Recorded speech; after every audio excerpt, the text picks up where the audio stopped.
All right, what's up? What's up? What's up? Okay, today, the title of today's discussion is If You Can See It, Then You Are Meant to Become It. The metaphor of Eden. We're going to talk about the Garden of Eden. Of course, depending on who you listen to, you will hear different meanings of the Garden of Eden. People will say, okay, this is the truth behind it. Well, the truth is that there are multiple truths. Truth is always multidimensional.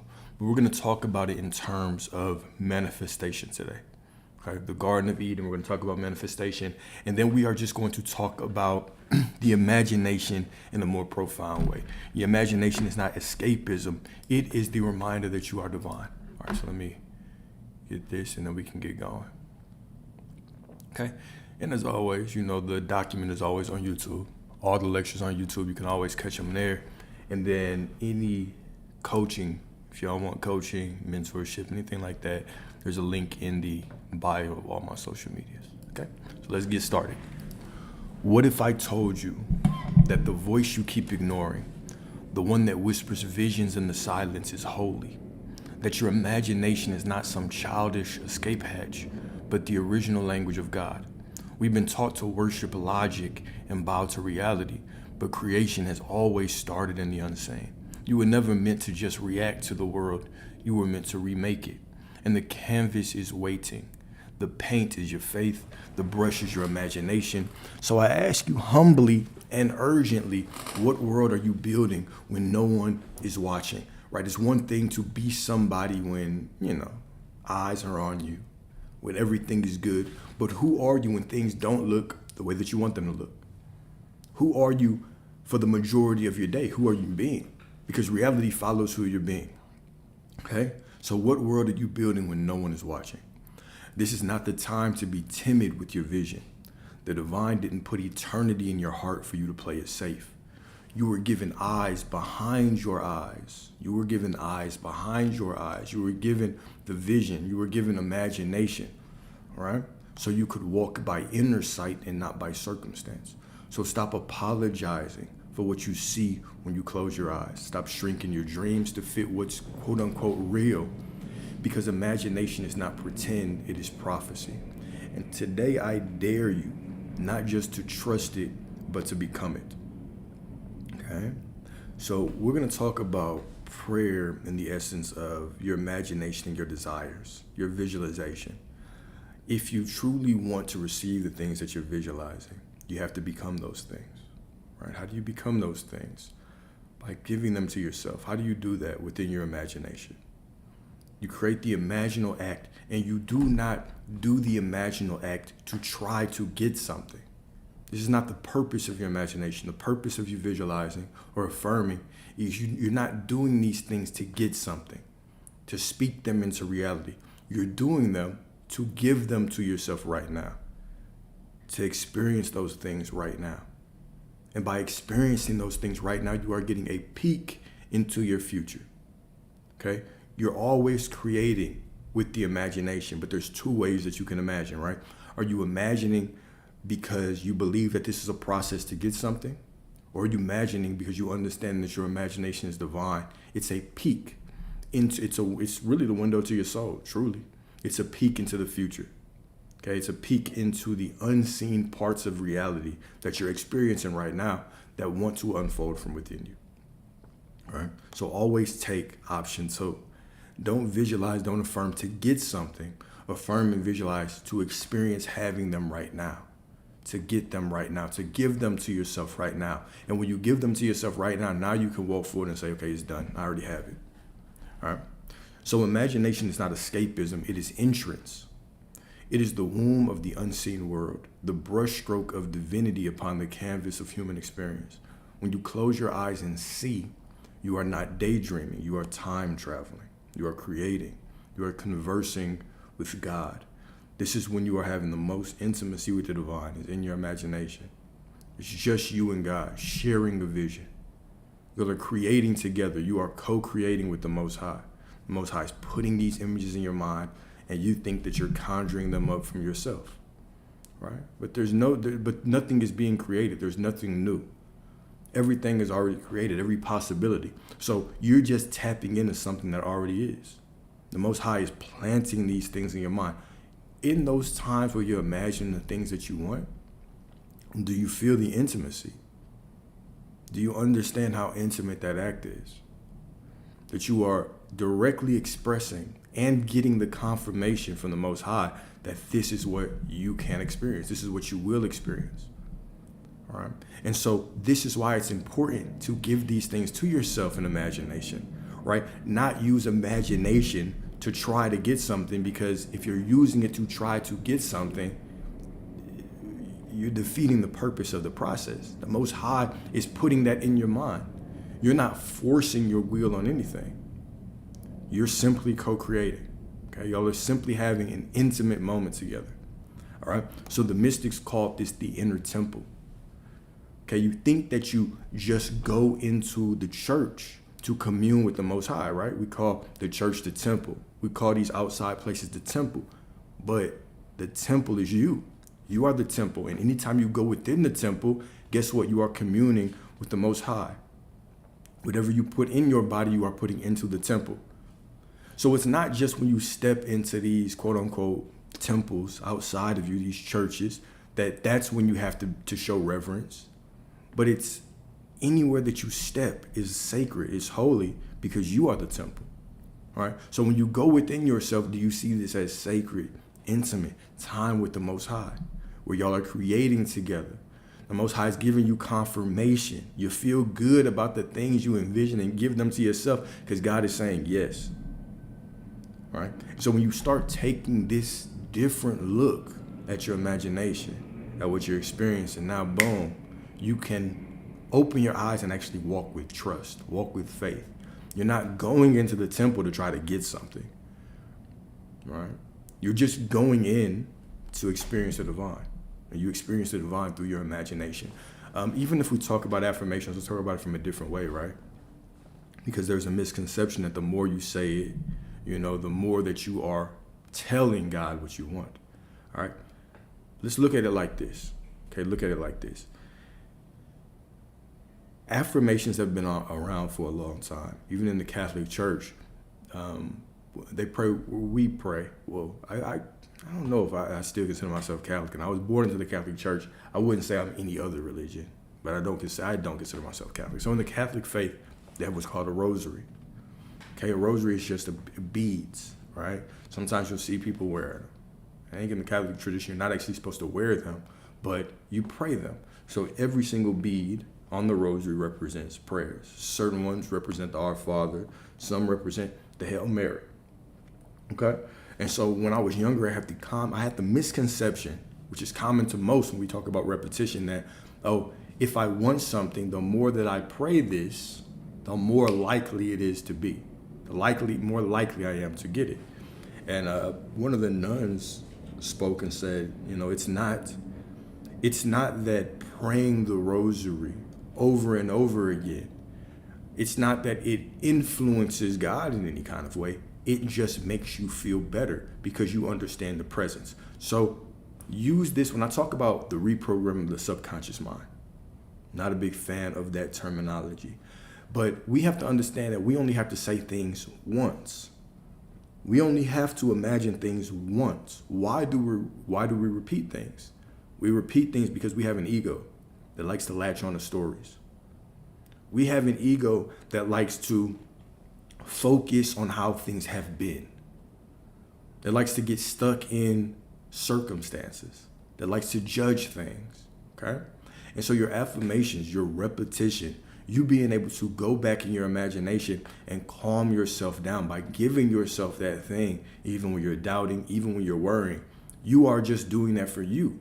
You're doing that for your ego so you don't start running off with the story. You do that to soothe yourself. Okay? You do that so you do not speak against yourself and start becoming a double-minded man. But it is false. It is wrong to think that the more that I say this, the more that the divine will hear me. That would make God conditional. Right? God is not keeping a ledger and saying, because you have said this 18 times, you said this 19, I'm going to give you the 19. It is about what you're aware of being right now. Verily, verily, I say unto you, whatsoever you ask in the Father's name shall be given to you. Until now, you have asked for nothing.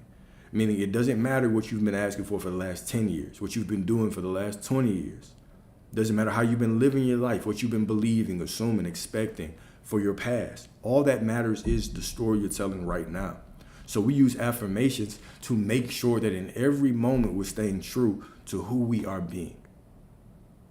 We're staying in alignment with the promise that we created with the Most High in our imagination. Okay, so hopefully that makes sense. All right, so the mystics called this the inner temple. Okay. The mystics called this the inner temple. Neville called it the secret place of the Most High. And Christ said it plainly. Luke 17:21, the kingdom of God is within you. You are the temple and the kingdom is within you. But what good is a kingdom if you keep asking it for things that you refuse to become? What good is a prayer if you walk away doubting what you just declared? To pray is to plant. To imagine is to water, and to become is to harvest, to reap the benefits, right? To pray is to plant the seed, whatever you ask in the Father's name. So anything I declare anything to be, that's my prayer. To imagine is to water it. Anytime that I have a little bit of doubt, I go back to that imagination and I water that prayer. And to become it is to actually reap the harvest. It's to sow. It's to reap what I've sowed. Okay? All of that. All right. So imagination as portal and not pastime. All right. Let's talk about this. You have been given the holy gift of divine imagination. It is not entertainment. It is entrance into Eden. It's about your beliefs. Continuing to ask does not delay anything. The only thing that's going to delay it is when you start thinking against what you want. When you start putting two things out there.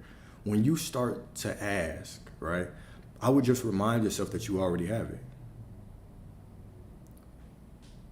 Yeah. So that's the purpose of that imaginal activity. So when you have that imaginal activity of you having that thing, that's the promise. You already have it. It's projected. The moment that you imagine something, okay, think about it like this. The moment that you have or imagine something and accept it to be true, it is projected throughout this linear timeline for you to walk through until you actually experience it. So it is unfolding from within you. You are the unfolding of that experience, right? And so you already have it. You're just walking down the path to receive it. And so that's when we rely on certain tools. We rely on our affirmations. We rely on our imaginal activities to remind us that we already have it, to remind us that we're already cared for and looked out for.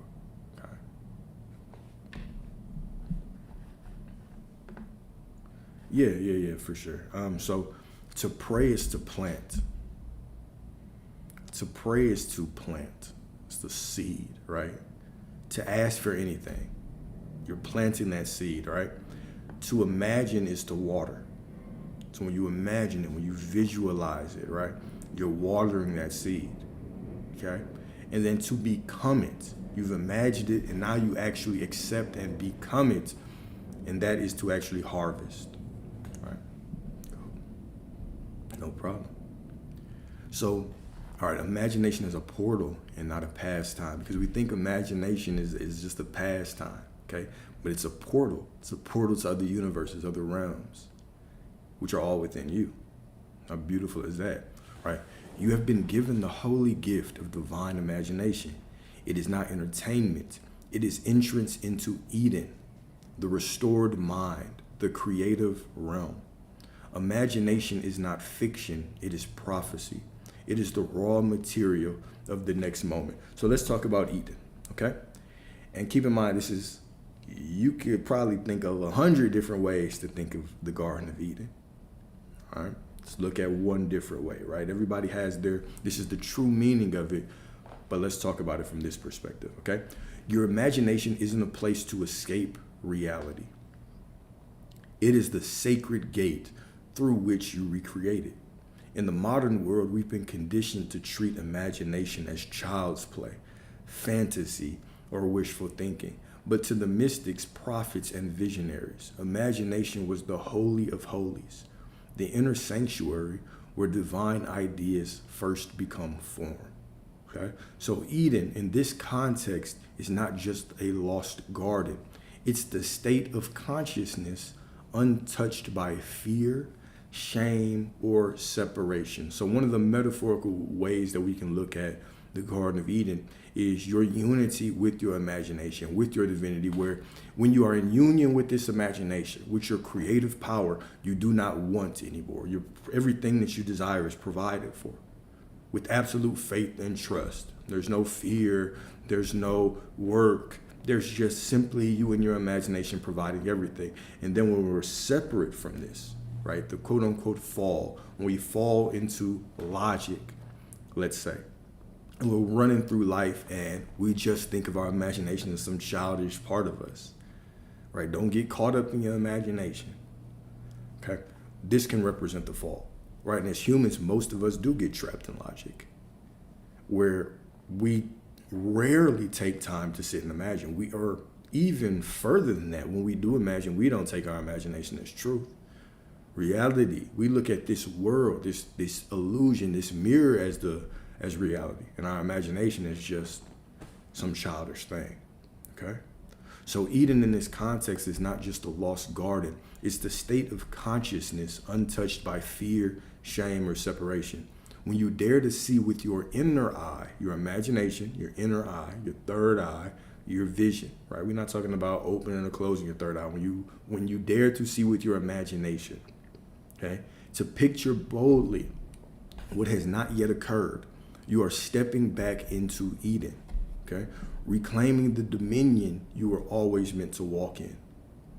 The restored mind is the mind unchained from the illusion of limitation. The creative realm is the inner world where all things are possible, as Jesus declared. Okay? This entrance is not granted by effort, but by permission. You don't enter your imagination, the kingdom of heaven. You don't enter the Garden of Eden by effort. Okay, what is effort? It goes back to what we were talking about earlier. Are you doing your visualizations as a means to get something, or are you actually doing it to experience having it? Okay? So it's not granted by effort. Effort is I'm doing this to get something. I have to visualize because I have to get this. All right? But by permission, permission is granting it to yourself. It's going into your visualization to experience having it. Your own permission to actually believe again. Okay? Imagination is the birthplace of miracles, not a distraction from them. It's the birthplace of miracles. The moment you start to treat it with reverence, it opens up like a portal, not to escape, but to create. When you use it consciously, you're not daydreaming. You are communing with the divine intelligence that shaped the stars and now waits for you to remember that you are made in that very image. Okay? You are made in the image of the divine. Your imagination is sacred ground. It's holy ground within the temple of you. The external world, right? That's the kingdom of God as well. And it's projected from within you. But the temple that you go into to pray before things are made manifest, this is the temple of you. Treat it as sacred.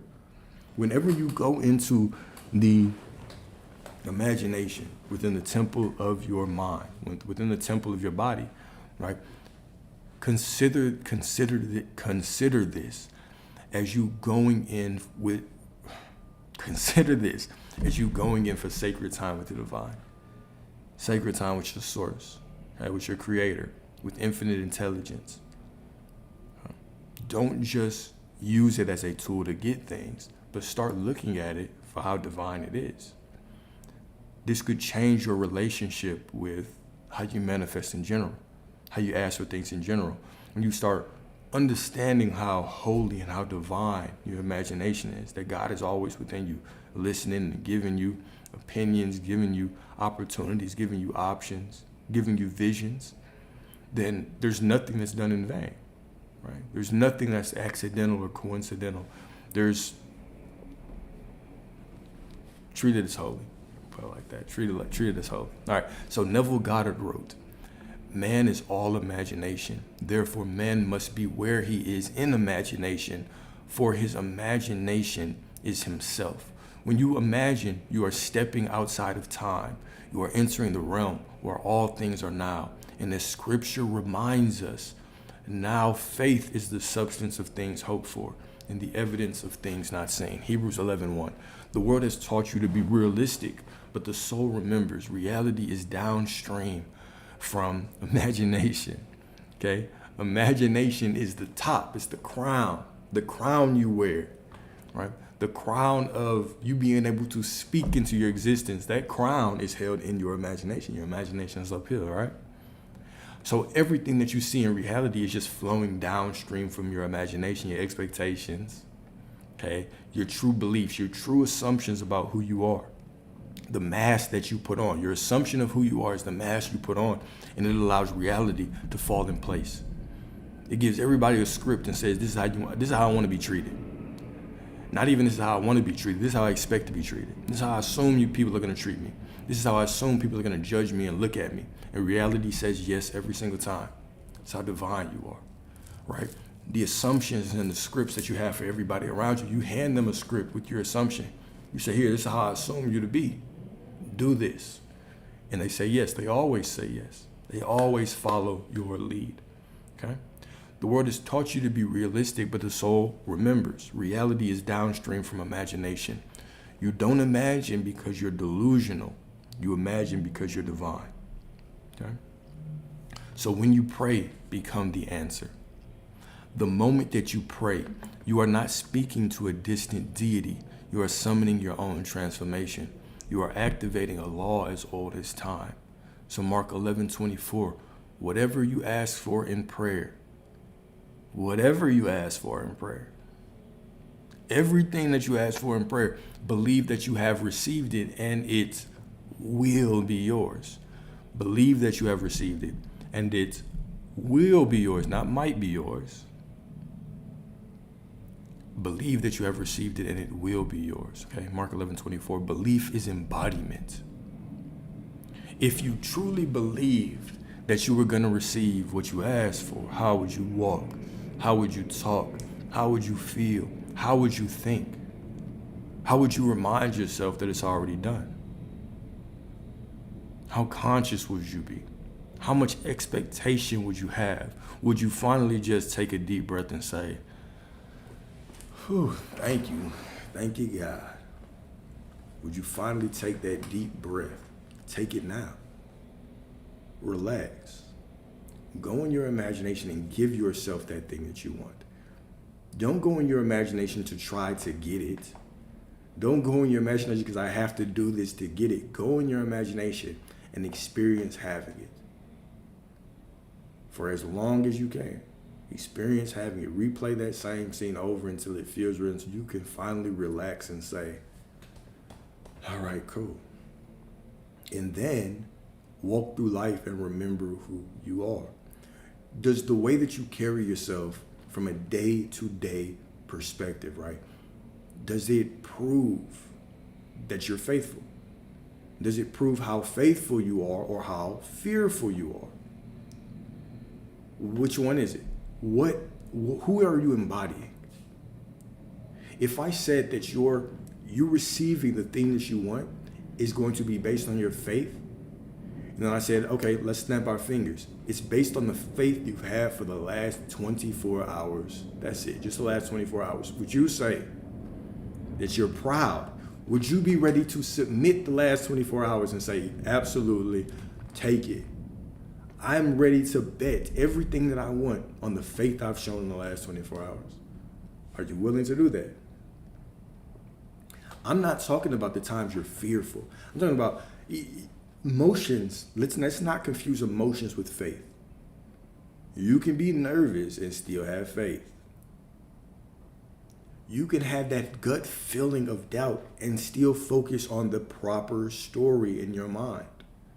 Are you speaking against what you want?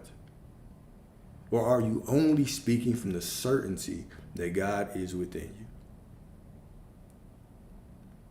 Completely remove feelings. It's not about how you feel. Right? I think it was Joel 3:10, right? Let the weak say, I am strong. It doesn't say let the weak say I am strong sometimes. It says it doesn't matter how you feel. This is saying it does not matter how you feel. If you feel weak, say you're strong. Speak righteously. If you feel doubt, speak with certainty. If you feel fear, speak with courage. If you feel lack, speak abundance. If you feel betrayed, speak love. If you feel weak, speak strength. It doesn't matter what you feel. It doesn't matter what you doubt. You speak what you want. We do not look at reality and call it how it is. We look at reality and we truly call it what it is, meaning we call it what it should be. This is your power. Huh? You call things that are unseen as though they are here. You only judge things righteously. You never speak against yourself.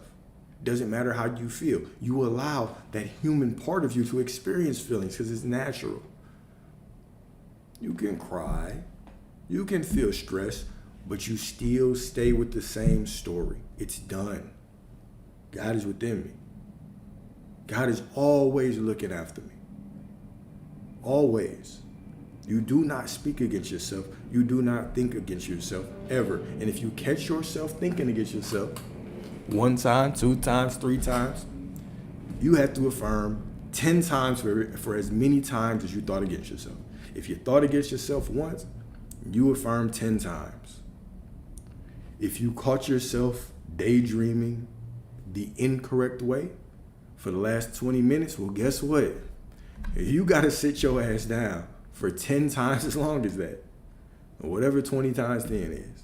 200 minutes, all right? You have to sit down for 200 minutes and you have to affirm in the right direction. It's up to you. If you want the results, you have to take the drastic measure.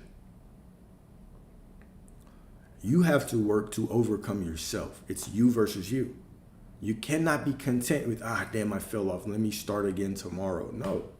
Start right now. There is no tomorrow. There is only right now. The only thing that matters is what you are conscious of being right now. We just read the scripture.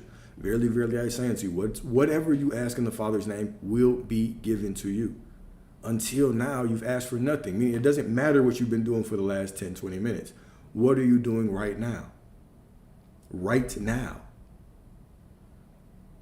Right now. There is no, I'm going to wait till tonight when I meditate. I'm going to wait till I go to church. I'm going to wait until I fast this weekend. I'm going to wait till my show is off. Who are you being right now? It's all that matters. There is no past. There is no future. There is only right now that is being projected out from within you. And you are meeting every past version of now as you walk through reality. All right? So, belief is embodiment. You cannot ask for peace and keep rehearsing chaos. Let the weak say, I am strong. All right, so how we would translate that scripture into this sentence, you cannot ask for peace and keep rehearsing chaos, means I don't care what it looks like to you. I don't care if you feel like it's chaos. I don't care if you perceive chaos. You don't tell the story of chaos. In chaos, you call it peace. In chaos, you say, this is working just for me. This is working out perfectly for me. It's all unfolding divinely and beautifully for me. All right. Yeah, off of Amazon. Off of Amazon. All right. You cannot ask for love and keep clinging to fear. Let the fearful say, I am loved. Let the ones who feel betrayed say they are loved unconditionally. This goes back to the conversation I was having with the client the other day when we had the discussion on this, right? It was, I've never been unloved. I was just remembering wrong. The whole time I was searching for love in the reflection that was just me. So as I was searching for love, reality was just mirroring back that version of me. If I'm searching for love, reality sees me and says, because you're searching for it, you must not have it within you. So we have to make it match outside of you. And so I'm thinking, these people don't love me. I can't trust these people. These people are betraying me.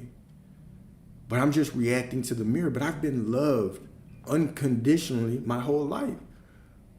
The God within me, the divine source, has loved me infinitely this whole time. I've just been remembering wrong. I was never unloved. You were never unloved. I was never in lack. I never had a lack mindset. The God within me could never be in lack. I was just remembering who I was incorrectly. You've never been in lack. You've never been unloved. You've never been anything less than whole. How could Source, how could God be anything less than whole? Right? Stop remembering yourself wrong. Okay, you cannot ask for abundance and keep honoring lack. Let the ones who feel that they are in lack say that they are abundant. Never speak against what you want. Okay? To pray is to prepare. To prepare is to identify as the answered version of you. Doesn't matter what I see, I only answer to the identified version of me. It shouldn't matter what you see, you only answer to the you only identify as the answered version of you. Shit. Must be tired, right? You only identify as the answered version of you. All right? You wear your identity like you wear your name. If somebody's yelling the wrong name, you're not going to forget your name and look at them. You wear your identity like it's you. Okay? So, like Neville says, assume the feeling of the wish fulfilled. All right, so the greatest contradiction. What's the greatest contradiction? Asking for something you secretly don't believe is possible. Asking for something that you secretly don't believe is possible. Here's the thing about manifestation, right? Is a lot of people, you believe you just want one thing. But what happens is, you go into your imagination, you give yourself that one thing, and at the same time that you give yourself that thing, you have two journeys that you embark on. Number one is the journey of faith. It's can you actually identify and hold the identity of the person that has it? The second journey is that you begin to confront all of your limiting beliefs. What's a limiting belief? Any belief that was created by your ego to survive, any belief not in alignment with what you want. So let's say that you want money. You embody someone who has money. You accept that you have money. You start walking through life, and all of a sudden, what beliefs pop up? How can I get money at this job? We've already had performance reviews.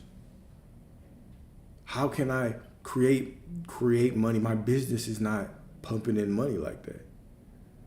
Am I going to do it in the market? We start to try to figure out how our blessing is going to be made manifest. These are all just limiting beliefs. Who says that the money or the prosperity has to come in that way at all? All right? And not only that, but then we start facing limiting beliefs in all aspects of our life. What is prosperity? Okay? Do you feel prosperity if you have enough money to pay all your bills, but you have no friends? You have no one that you feel connected with. Is that truly prosperity? I mean, that's up to your decision. But you're going to start experiencing these images that pop up in the moments that you're in, right? Because as you're walking through life, all you're doing is confronting yourself. Every moment that you're in is just a projection from within you. So you confront these different moments and they show you who you've been being.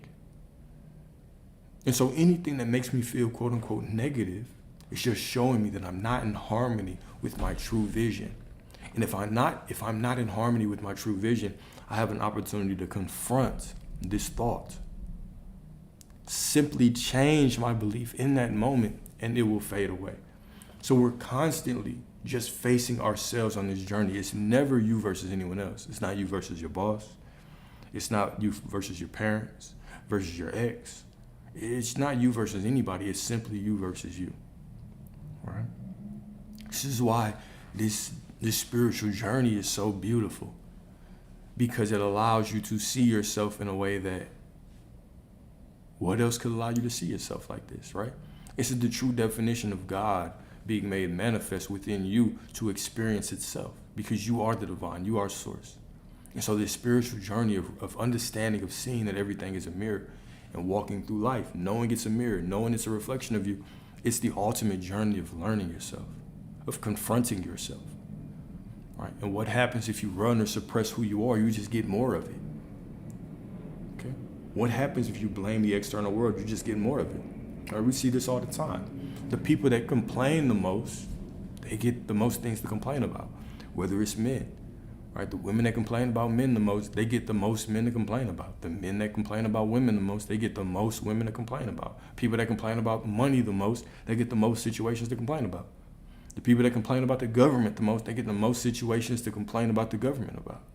It's a constant world. The world is just showing you who you are. It's never punishing you. It's never testing you. It's just a perfect mirror. And we start looking at it like this and saying, okay, God's not doing this because I'm his strongest soldier. We all are the same soul. We are all source. We are all the divine. The Most High is only doing this because it's a perfect reflection of you. It's simply a perfect reflection of you, of your inner thoughts, of your inner expectations, of your inner lack. It's all you. All right? So the greatest contradiction is asking for something you secretly don't believe is possible. We have to confront ourselves. We have to confront ourselves. Right? And what does this mean, confronting ourselves and changing our beliefs? Does this mean that I have to affirm so much that I reprogram a subconscious mind? No. It's about the story that you tell right now. You have certain beliefs because you have an automatic story that goes off, but you can change that story right now. And the next time that you're in a situation that would have triggered that old belief, you're so conscious now that when that situation comes up, you say, no, I have this new belief. And you look at yourself and you say, damn, the old me would have believed this. But fortunately, this new me believes this, right? It's not about reprogramming shit. Your subconscious accepts everything. The God within you, God accepts everything that you say, everything that you pray for, right? It doesn't say whatsoever that you reprogram your subconscious to believe, then you will have. It says whatever you ask for, you will have. Whatsoever you ask for in the Father's name. There's nothing in there about reprogramming shit. Okay?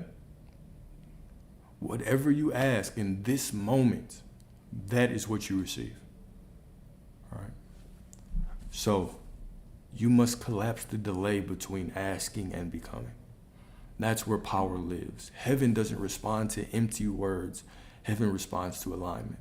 It responds to who you're being. Okay? So, part 3. From fantasy to fulfillment. Every fantasy you have ever cherished was a breadcrumb, a sacred spark. You didn't make it up, you tuned into it. You're not creating anything in your imagination. You're just tuning into different frequencies, things that already exist. This is why I'll say, you could not even imagine something if you were not in alignment with it. You couldn't desire, let me rephrase that, you could not desire something if you were not in alignment with it. Your desire is sacred. It is a spark within you letting you know that you're in alignment with something. To desire is to have. To have is to be. It's all the same, all right? You didn't make it up, you tuned into it. So as the Zohar says, every blade of grass has its angel that bends over it and whispers, grow. So too does every desire in you have a spiritual echo. Something called you, calling you into form, right? We think that we're just down here alone. This is part of that illusion of separation. We think that God is somewhere out there, separate from us, right? We think that we're just imagining by ourselves, okay? But every desire has a spiritual echo. Everything that you're thinking, before they ask, I will answer. Before they ask, I will answer. How could the Most High do this? Because God is within you, because God is you, all right? So, it's not that you're sitting down here and automatically coming up with these desires just 100% by yourself. You are being called to them. This is a spiritual echo. This is something calling you into form. This is your higher self trying to remind you of who you really are. You've been remembering yourself incorrectly. You're out here identifying with lack, identifying with worldly shit. You're remembering yourself incorrectly. Okay?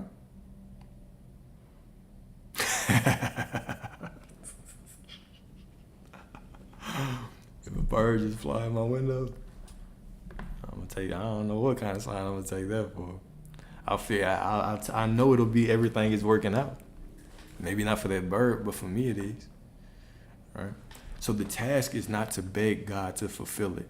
All right. The task is to become the one who carries it into this world. All right. To walk like it's done.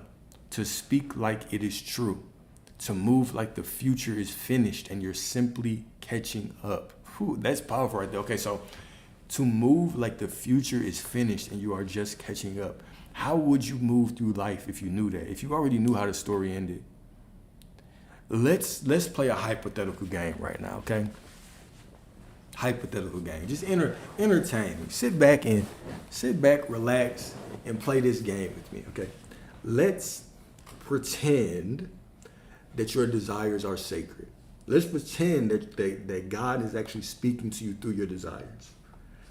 Let's pretend that everything is working out for you. Let's pretend that the things that you want are already promised to you. All right, just play pretend, right? Go to that place right now where you can already see everything as done. Your imagination is the end of the movie. You've already seen it. Okay? You have all the spoilers. So now you're walking through life and something looks like it's not really in alignment with what you want. But you've already seen the end of the movie. How would you react? Would you react the same way that you normally would? Or would you react differently? How would you react to this situation? You might be confused for a second. You might be like, what the hell? But you would immediately go to the story of, I don't know how it's going to work out, but I know it's working out for me. You would immediately go to that story. The same way that the first time you see a movie, you might have anxiety watching the movie. But if somebody spoiled the ending of that movie, you would watch that movie differently. Even if the mother, the son, they're trapped in some stranger's basement. But you know at the end of the movie, the mother, the son, and the father are driving together in the sunset. You would just, okay, I already know that I'm going to be saved. I already know that whatever's going to happen is not going to destroy me. It is just somehow pushing me to my fulfillment. Somehow this is just the next step. This is how you would look at life. You would say, damn, somehow this is just the next step. You might be fearful.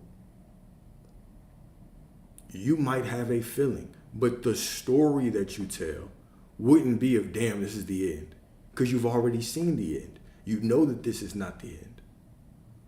This is how you have to truly treat your imagination. It doesn't matter what feelings that you have on the journey. What is the story that you're telling? What story are you telling? How are you explaining the situation? Who are you being? Are you actually walking like someone who knows the end? Or are you walking like you're just out here? You don't know what the hell is going on. You're just walking around like a lost soul when you're not. You're walking around like you've forgotten who you are. So when we say, remember who you are, when I say this is what I mean. Remember, you already know the end of the movie. Your job right now is to just enjoy life. It's just to enjoy the unfolding. Every movie has ups and downs. You wouldn't even fucking watch it if it was just the hero just whooping everybody's ass the whole time. Even a John Wick movie is going to have certain scenes where you're like, oh, shit, I don't know. But you watch it with more ease because you know he's going to survive. All right? In your movie, you know that you're going to survive. You know that you're going to get there. You should be walking with faith towards that ending. Okay? So that is what faith is. All right? Romans 4:17, calling those things which are not as though they were. It's all working out for me. I've already seen the end of the movie. Calling those things which are not as though they were. Going into your imagination, going into your inner vision, and starting to create reality. Stop being a victim and step into the role of creator. This is one of the more important lessons in this manifestation journey is you have to completely kill the version of you that identifies as a victim, that looks out in the world and blames other people. Isn't that exhausting? How's my mom's fault? I just went through this trauma. It's just men these days. Oh, it's just the women in this generation. Oh, it's this, it's that, it's the teachers, it's the, isn't that exhausting? You are just outsourcing your power. You're just taking a little piece of you and saying, here, you have some power. You take some of mine. You're making false idols out of everything. You're believing that they are the source and you are the victim. And you are their creation when really it's the opposite. You are source and they're just your creation. It's because you're holding on to that victim mindset. That is the that. That is the that in the I am that I am. What is that? It's whatever you identify as. So if I say, oh, I'm a victim, I'm putting on the identity of a victim and I'm walking through life and life is just playing its part. Because it's assuming this is what I want. It's assuming that I've read scripture. It's assuming that I have some kind of consciousness that I'm walking through life and I'm realizing, oh shit, everything I expect is just happening. Whatever you ask in the Father's name shall be given to you. The Father's name is I am. How do you identify yourself? You say, I am this. I am that, consciously and unconsciously. You say, I am a victim when you start talking about other people in a certain way. You say, I am the type of person that only experiences men like this. That's why I think all men ain't shit. You're just identifying. Whatever you ask in the Father's name will be given to you. And so you're just going through life complaining, looking in the mirror because you don't like your shirt and you're looking at the mirror, you're yelling at the mirror to change. But your ass just won't go to the other room and change the shirt. You would look at if you saw yourself from your higher spiritual lens, you would say, damn, this motherfucker is crazy. This motherfucker is insane. Damn, like you can't change the mirror. You can only change yourself, and then the mirror will change. Okay? So calling those things which are not as though they were. Don't care what it looks like. We only decree what we want to experience. We only see things and speak of things as we want them to be. And then they must be, right? We call those things which are not as though they were. All right, part 4, reflection and activation. Ask yourself, all right, number 1, where am I still fantasizing instead of embodying? Okay, let's talk about the difference. Where am I still trying to use my imagination to get things? I'm trying to bribe the universe. If I imagine it, then I'll get it. Or am I going into my imagination and am I simply giving it to myself in my imagination? I'm experiencing having it. Your imagination, you should look at it as synonymous with having it. You should have a feeling of having it when you go into your imagination. Okay, I don't have to desire it anymore. I can't desire. When you imagine, do you still desire? Or are you imagining in a pure way to where you feel like you have it in your imagination? All right? Number 2. All right, what would I do today if I truly believed my prayer was already answered? What would you do today? Would you go work out? Instead of sitting around stressing, would you go for a walk? Would you just breathe deeper? Would you say a prayer of thanks? Would you go take your family out for dinner? All right. Would you get on Google and look up some nice things you want to buy and build up that ridiculous Amazon cart that you still have? What would you do? Would you do the same things? If you already knew that your prayer was answered, would today be the same? Right? Would you still go about the rest of your day the same way? If not, there's the problem. You're not being who you need to be. You're not embodying, right? You're not showing faith. You're living in a state of lack, okay? Number 3, who do I need to become in thought, word, and action to align with my own vision? Right? And think about it, it's your vision. It's your vision. Honestly, Who do you need to become in thought, word, and action to align with your own vision? First of all, you need to never talk against it, never think against it. Accept it as true, no matter how I feel, and realize that my feelings are not real. My feelings are not an indicator of whether I'm in alignment or not. They're just feelings. What's an indicator of if I'm in alignment is if I accept that it's already mine. How do you accept that it's yours? How do you accept that it's yours? Matter of fact, I'm not even gonna answer this. How do you accept that it's yours? I wanted to answer it just then so badly, but it's a very simple process. How do you accept that something is yours? Is it something you do? Is it a feeling that you conjure up? Or is it simply just a decision, is it a choice? Is it simply just a statement that I have it? You embody it. You feel me? You just know it. You feel me? Look at that. You receive it, right? It's just a choice. It's the same as on your birthday, you were 25 yesterday and today you are 26. Do you feel different? No, it's a statement. It's a knowing. It's an assumption. It's a quote unquote mere assumption. That's why Neville said mere assumption. You don't conjure up some feeling and say, oh, I'm 26. Even when you're sad, you're still 26. When you're happy, you're not more 26 than you were when you were sad. When you're sad, you're not less 26 than you are when you're happy. You're just 26. It's simply a decision, a knowing, an assumption. All right? So this is how you know. This is how you know that you're in alignment. It's just simply an assumption. You just simply say it. You simply embody it. All right? Imagination is the beginning. Prayer is the ignition, okay? And embodiment is the completion. All right? I said that wrong. Prayer should be the beginning. Prayer is the beginning. Imagination is the ignition. And embodiment is completion.